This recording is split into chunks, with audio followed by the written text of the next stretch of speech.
rafters. T1 versus KT. The fist bumps. Man. We are getting ready, boys. It is time for the lower bracket final. One of these teams will be going to the World Championship to join Gen G. Oh man. Of opportunity to disengage if T1 with the short range composition tries to get on top of it. Alright, I was wondering whether it was going to happen. How many champions do you need to ban before you bring out the 100% win rate singe from Lehends? And not really too much action. And looking at the rune choices... Whoa, that's a flash! Never you mind! Okay, Keria is immediately going to heal. Takes a lot of damage from the passive there. Once you get to the point where there's enough damage for BDD, I can't make a point, they're in! Yeah, Oner is going to twisted advance forward. BDD is going to flash away. Sapling is down, but it shouldn't find him. Faker's already flashed over, shifts the sands. BDD tries to slow him down, but it does not work. Arise, Sand Soldier, and there is first blood. One of the big reasons why we didn't like the Xerath initially, even though I think the matchup we've definitely seen develop as... Oh no, there's a flash. Kiin has to get out of there. Already at a small gold deficit, but it's significant enough. Faker? Yeah, Lehends is ghosting. The Glacial Prison's going to go wide though. Faker able to avoid it. Top lane, but with how the early game went, we did see a big lead as a possible dive might be set up here. Yeah, there's a killer instinct onto Gumayusi, who has ulted already. Lehends looking to find his way down there. There's the adhesive. The passive comes down though, and that's almost just a solo call, but could have been avoided, and we're starting to see KT ramp up the pressure. Well, Cannonball's coming in as Cuzz looking for Faker, doesn't quite find the Q. Stun lands though from BDD, and surely one of these CCs is going to work. No, Faker's able to shift the sands. He gets himself back to the turret. Getting on top of the enemy backline outside of the Maokai ult can be hard, and this choke point, I don't think you can move through. Yeah.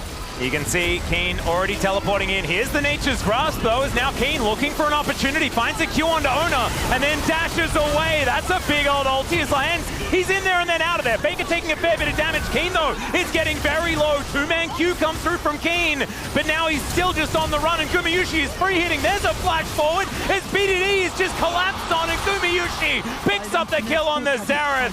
KT not really coming out ahead on that one, although Lehends did manage to secure the eye. Still, Cuzz getting engaged on, and Faker. It's on a flank here. Yeah, is going to be on vision when he does umbrally dash over that wall. Arctic Assault gets Cuzz to relative safety, but it means they're not able to get themselves the Drake. That is a decent ult, but it's going to be avoided by Faker, and the Infernal Chains pull back the Sejuani. And Zeus going to grab that kill. Now KT might be forced to fight. BDD in a decent position right now, but T1, they just hold the Phalanx together, and they're going to be able to walk away with that kill. They grab the Drake as well. They don't lose their turret. Everything working out here. Yeah, the fact that they're able to save the turret in itself is incredible. And once again, Faker almost gets the shuffle Emperor's Divide and is caught by BDD's stun. Man, another time, another chain, and another kill for Zeus. 2-0-1 now on this Aatrox. And I think T1's composition is a composition we've seen before. For a reset. The next big... Oh, I like this. Wait, oh boy. Aiming level 12. Trying to find the opportunity as they do go all out towards that bottom side of the map. Great Q is going to connect, and that is the kill. Now a teleport from Faker, who's going to get slowed down. Does shift the sands, though, and is going to stay alive. Could happen again. Yeah. And he presses W a few times. There's a flash from Kiin. Emperor's Divide comes down as there's the flash over from Aiming. Couple of autos, and both solos are now dead for T1. Just like that. Right here around this Baron pit, kind of on their terms. Well, it is going to be the Drake that's going to be started here as Aiming and Cuzz just dive into the pit, immediately teleport from KT. They are committing to this one. And T1 are a long way away from this. Keria is going to turn up, but he's not exactly all that tanky. Oner trying to speed his way in there with that Shirelli as it is going to be the Baron secured. Can KT escape? Is the question.